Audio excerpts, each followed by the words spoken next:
평강의 왕에 대해서 오늘은 말씀을 같이 나누고자 합니다. 1절을 보니까 그렇게 말씀을 하고 있습니다.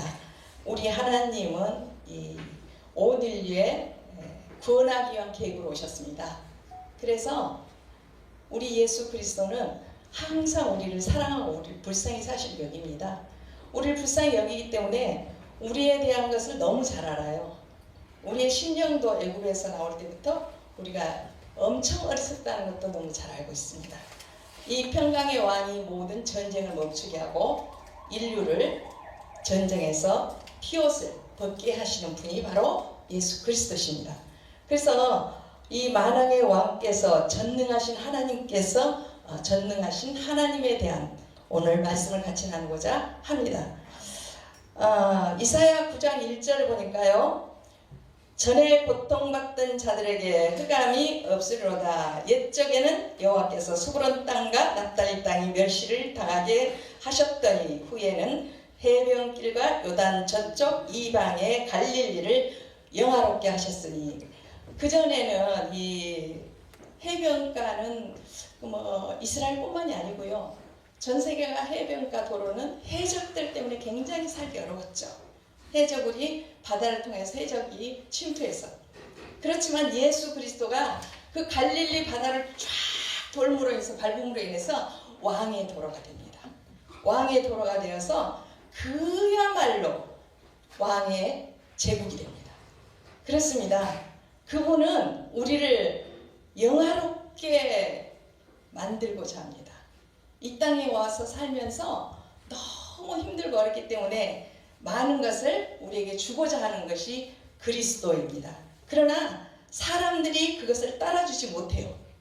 그래서 이것은 예수께서 가버나움 애굽에서 다메섹에 이르는 주요 간속도로 근방에서 바닷길 또는 해변길이라 불러집니다. 그래서 그 길이 그 전에는 예수님이 오시기 전에는 정말 살 수 있는 지역은 아니었습니다. 그러나 그분이 와서 가버나움 해변 그쪽 간섭 지역을 바닷길을 쫙 밟으면서 왕의 도로가 됩니다. 왕의 도로에서 살게 된 그 이스라엘 백성들은 얼마나 행복했겠습니까? 눈앞에서 물론 유대인들이 대제사장 또 서기관 바리새인들은 천국을 놓쳤기도 하지만 그 사람들은 하나님의 은혜를 몰랐기 때문에 지금도 여전히 믿지 않습니다.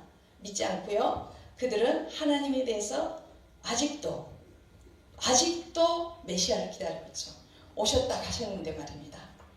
그래서 마태복음 4장 13절이 성취가 됩니다. 어떻게 됐을까요? 나사렛을 떠나 스브론과 납달리 지경 해변에 있는 가버나움에 가서 사시니, 14절 보니까 이는 선지자 이사야를 통하여 하신 말씀을 이루려 하심이라. 일러스되 16절에 보니까 흑암에 앉은 백성이 큰 빛을 보았고 사망의 땅과 그늘에 앉은 자들에게 빛이 비추었다. 그래요. 어둠이 물러가고 그 만왕의 왕께서 우리에게 영적으로 빛을 주십니다. 영적 빛을 주면 우리의 심령이 어둡죠. 마음이 어둡습니다. 그런데 우리 마음이 부드러워지면서 우리 마음에 빛이 들어오게 됩니다. 말씀으로 우리에게 빛을 주는 겁니다. 다른 것이 빛이 아니에요. 형광불 이런 것이 아니라 그리스도의 복음이 들어오고 말씀이 우리한테 들어오면 어두웠던 마음이 사라지게 됩니다. 그리고 무엇이 들어옵니까? 선하고 부드럽고 온유하고 겸손하고 만왕의 왕 전능하신 하나님께서 하시는 일입니다. 우리가 그렇게 변화받게 되면 세상을 변화시키고 온 인류를 하나님의 나라로 우리가 한 발짝 한 발짝 나가게 되는데요. 우리가 작게는 가정서부터 시작합니다. 가정이 없는 천국이 어디가 있습니까? 가정이 없는 교회가 어디가 있습니까? 가정이 없는 하늘 천국이 어디가 있겠습니까?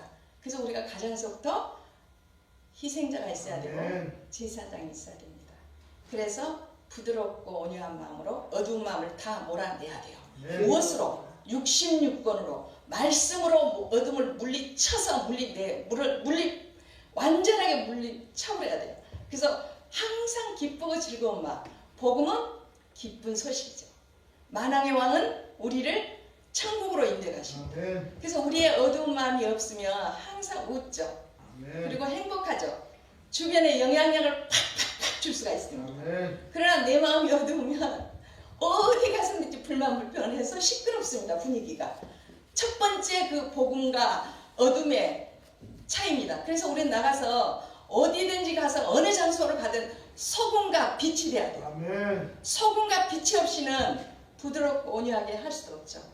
뻣뻣한 배추나 물을 보게 되면 그 소금을 뿌리지 않으면 먹을 수가 없어요, 사실.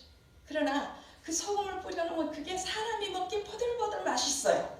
아주 맛깔난 맛을 내줘요. 마찬가지입니다.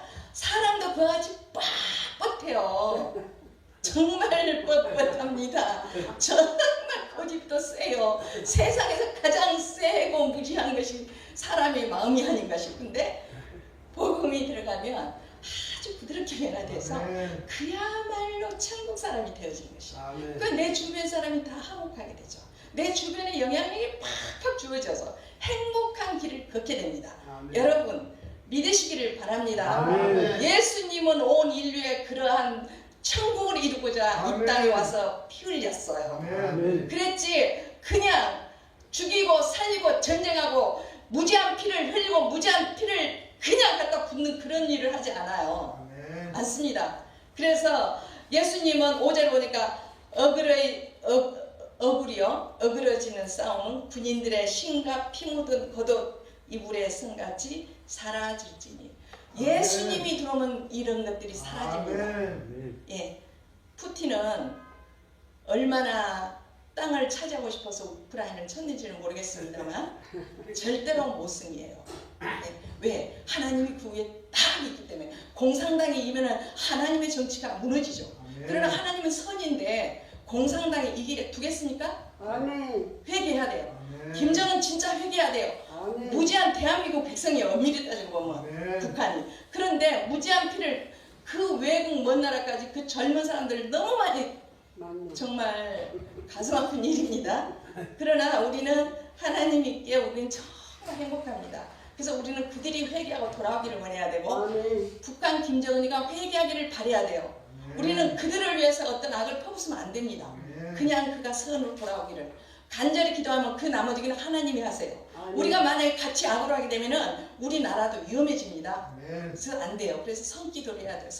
선한 기도. 그래서 소금과 빛의 역할을 누가 해야 되냐? 한국 교회가 해야 됩니다. 아멘. 모든 한국 교회가 가정서부터 교회에서부터 아멘. 한 사람 한 사람 성전되어서 해야 합니다. 아멘. 가는 곳마다 빛과 소금의 역할을 각자 아멘. 역할다가 몫을 해내야 합니다. 아멘. 그래서 하나님 보시기에 아름다운 대한민국 이 되어서 온 인류에 하나님의 빛이 되는 대한민국 백성들이 다 되어지기를 예수의 이름으로 축복합니다. 아멘. 2절 보니까 흑암에 행하던 백성이 큰 빛을 보고 사망의 그늘진 땅에 거주하던 자기의 빛이 비쳤도다. 아멘. 빛이 비쳤도다. 하나님의 나라는 우리가 정말 그 흑암에 있었지만은 흑암에 있을 때는 주님은 우리를 빛으로 강력하게 비춰요. 무엇으로 비쳤을까요? 66권으로. 예전에는 뭡니까? 쪽복음으로 해서 그렇게 말씀으로 각 사람에게 성령의 역사를 했습니다. 이 복음이 들어가지 않으면 우리의 마음이 보들보들 되지 않습니다. 그리고 온유 겸손이 안 되어져요. 이 말씀만이 우리를 생명을 줍니다. 우리 말씀만이. 그래서 큰 빛 주 예수 그리스도의 구원의 이방인의 빛이 되신 것입니다. 그분이 왜 우리를 먼저 구원에 들어왔을까요? 유대인들은 날마다 어둠이니까 그들은 회당에서 어둠은 안 가르쳤어요. 빛이 환할 때만 가르쳤어요. 그런데도 그들이 예수님을 죽이려고 합니다. 그냥 늘 산에 갔죠. 피해서. 그래서 산상순이 유명한 마태복음 5장, 6장, 7장이 나왔습니다. 그래서 우리는 빛으로 그분의 구원의 사역이 이방인에부터 말씀에 기록한 대로 이방인의 구원이 먼저 들어왔습니다. 우리는 그렇기 때문에 복음의 빚진 자고 예수 그리스도의 우리는 은혜를 입은 자들입니다. 그래서 어떤 사람은 순교하는 분도 있죠. 그러면 예수 그리스도의 보혈의 피로 구원받고 자기 피를 들여서 순교자가 됩니다. 우리가 어느 자리에 있든 최선을 다해서 복음을 전하는 모든 목사님들이 되어주시기를 예수 이름으로 축복합니다. 아멘. 아멘. 3절 보니까 주께서 이 나라를 창성하게 하시며 그 즐거움을 더하게 하셨으므로 추수하는 즐거움과 탈취물을 나눌 때의 즐거움이 같이 그들이 주 앞에서 즐거워하니 전쟁하고 전리품을 가져오면 즐겁겠죠. 그러나 무지한 피를 엄청나게 흘리겠죠. 사실 북한의 군인이 무슨 우크라이나고 러시아에 무슨 적대감이 있겠습니까? 없습니다. 엄밀히 따지고 보면 대한민국 백성입니다. 그 무지한 피를 흘리게 하는 거 리더는 회개합니다. 예, 리더는 회개해야 되고 그 리더는 정말로 하나님 안에서 많은 회개를 하고 정말로 주님 앞에 돌아와야 돼요. 아멘. 이 멍에는 이사야는 하나님께서 10장 26절 27절 보니까요. 하나님께서 아수리의 군대와 이스라엘을 억압하는 멍에를 부러뜨릴 것이라고 예언을 합니다. 주전 701년의 성취가 예언한 말씀이 성취되었습니다. 성취되었고요. 그 다음에 이사야 37장 36절과 38절 보니까요. 미디안의 날과 같이 기드온의 미디안에 큰 무리를 쳐서 이스라엘에 대한 지배를 종식했습니다. 그래서 이스라엘 백성 우상숭배 때문에 바벨론 포로, 아수르 포로로 다 넘겨버립니다. 다 넘겨버려요. 왜 넘겨버려요? 그들에게 넘겨서 하나님이 그때부터 신정정치를 해요. 신정정치를 하면서 그 포로로 잡혀가 순종한 사람들을 그들에게서 극상품의 포도를 만들겠다 그래요. 극상품 사람이에요. 그러니까 에스겔 선지자, 느헤미야 선지자 그래서 고레스를 통하여 예루살렘 성전을 건축하죠. 그랬듯이 우리는 그 하나님이 하는 일, 그 우리가 지금 1대1로 지금 신정정치 속에 살고 있죠. 우상 숭배를 버리지 않았기 때문에 그렇게 하나님은 바벨론 포로 아수르에게 다 이스라엘 넘겨버린 걸 보게 됩니다. 지금도 정신 차려야 되죠. 왜? 어찌됐든 하나님은 모든 전쟁이 끝나기를 원하고 하나님은 선한 삶 그리고 온유와 겸손을 겹친 삶을 원하고 있습니다. 무지한 패를 파는 걸 절대 원치 않습니다. 무지한 패를 파는 저 김정은 회개를 많이 해야 될 줄로 믿습니다. 우리가 기도할 때마다 한마디씩이라도 하시면 좋겠습니다.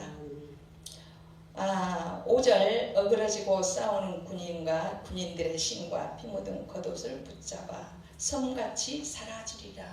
주님은 원래 목적이 사람들 이렇게 죽이지 않아요. 전쟁하라고 하지 않습니다. 이 땅 따먹기 하는 거죠. 이 대표들이 이 세상 군왕들이 땅을 뺏고자. 그지만 그게 나 주겠습니까? 하나님이 옳지 않은 건 옳지 않아서 결국은 자기 나라 그 있는 거 모두가 다 파괴됩니다. 파괴되고 슬픔뿐이고 고통뿐이고 정말 그 죄악을 어떻게 감당할런지 푸틴은 정말 회개를 많이 해야 될 거라고 생각합니다. 그래서 하나님은 우리를 항상 사랑하죠. 선한 마음 탐심을 버리고 남의 걸 욕심내지 아니하면 전쟁할 이유가 없습니다. 그리고 남의 밥그릇을 탐내지 않으면 우리는 선한 마음으로 얼마든지 하나님께서 우리에게 채워주십니다. 그래서 우리는 살아갈 수 있어요. 근데 그들의 마음속에 이 탐심이 가득 차 있기 때문에 이 땅 따먹기 하려고 전쟁을 일으키는 거죠. 그러나 그 전쟁으로 인해서 얼마나 많은 사람이 피를 흘리고 그 죄악을 어떻게 감당할 것인지 참으로 안타깝습니다. 그래서 주님은 이 이스라엘 백성에게 피 묻은 겉옷을 불에 성같이 사라지게 하리라고 언약을 했습니다. 우리는 언약 백성입니다. 언약 백성. 언약하면 그 언약을 그대로 이루고 우리를 그대로 우리 인도해 가십니다. 그래서 우리는 선한 마음으로 살기만 하면 되는데 그들이 탐심을 부려서 나라를 어렵게 하고 힘들게 합니다. 그래서 이 5절의 말씀은 신과 거듭, 군화, 군복을 더 이상 필요하지 않게 될 것을 말씀으로 주고 있는데 지금 푸틴이 전쟁을 시작했습니다. 6절 보니까요. 이는 한 아이가 우리에게서 낳고 한 아이들은 우리에게 주신 바 되었는데 그의 어깨는 정사를 메고 그의 이름은 기묘자라. 묘사라 전능하신 하나님이라 영주하신 아버지라 평강의 왕이라 할 것이니라 그랬습니다. 예, 이분은 이름이 많죠. 이름이 많습니다. 예, 그래서 기묘자, 묘사, 하나님의 칭호입니다. 메시아에 대한 네 칭호인데요. 두 개의 요소로 이루어져 있습니다. 임마누엘 이사야서 7장 14절에 하나님께서 너희와 함께하리라는 말씀을 받았습니다. 처녀가 잉태 아들을 낳을 것이라 예언에 성취되었습니다. 하나님을 신뢰하고 경외하는 백성에게는 축복이 딸죠. 그래서 우리에게 엄청나게 이 땅에서 살면서 받은 복을 여러분 셀 수 있겠습니까? 우리가 다 이루고 있는 것도 받은 복이 너무 많아서 이루고 있어요. 그렇지 않으면 우리가 이 자리에 있을 수도 없어요. 사실은 어디 가서 지금 저 추운 데 가서 생선을 판다든지 노동을 한다든지 그러겠죠. 그러나 하나님 은혜로 우리가 하나님 말씀 복음을 전하며 하나님의 가족, 하늘의 가족으로 살고 있는 거죠. 엄청난 축복입니다, 여러분. 나는 그걸 생각할 때마다 마음이 감동이 넘쳐서 제가 막 울 때가 있어요. 찬양을 들을 때도 막 울 때가 있어요. 하나님의 사랑이 너무 커서입니다. 그 하나님의 사랑이 너무 커요. 그분이 유대인한테 채찍을 맞을 때 어떤 걸로 맞았는지 아십니까? 쇠에다가 가죽에 망거, 가끔 보면 가방 그런 거 들고 다니던데 채찍을 칠 때 그 유대인들이 그렇게 그냥 툭툭 예수님을 쳤습니다. 그럼 막 살점이 툭툭 떨어져요. 막 가슴이 막 저려버려요. 그래서 4월달 되면 카타타라 할 때 막 얼마나 우는지 몰라요. 막 미쳐요. 그냥 막 괴로워 죽겠는 거예요. 내가. 그렇습니다. 사람이 악하면요 쓸모가 하나도 없습니다. 악일 뿐이고 정말 썩은 냄새나는 그런 악인들입니다. 그래서 우리 임마누엘 하나님은 우리와 함께합니다. 하나님을 믿는 백성들하고 함께해요. 그러니까 얼마나 행복해요. 하나님이 지금 각자 안에 와 있죠. 여러분 안에 다 와 있을 겁니다. 그 자다가도 주의 음성을 듣지 않습니까? 꿈으로도 보여주시지 않습니까? 그래서 그분의 음성을 듣고 그분과 동행하는 거예요. 그래서 그분과 함께 하려고 잠을 깨서 일어나죠. 그래서 제가 그 말씀을 주면은 벌떡 일어나서 기록을 합니다. 예, 벌떡 일어나서 기록해놔요. 완벽하게 성취해요. 66권을 성취하고 1대1로 주는 말씀도 다 성취하더라고요. 그래서 우리는 그분을 믿습니다. 그분을 믿고 전능하신 하나님 그리고 평안을 이루시고 여러 성도님들께도 주님이 주신 평안을 이루시기를 예수의 이름으로 축복합니다.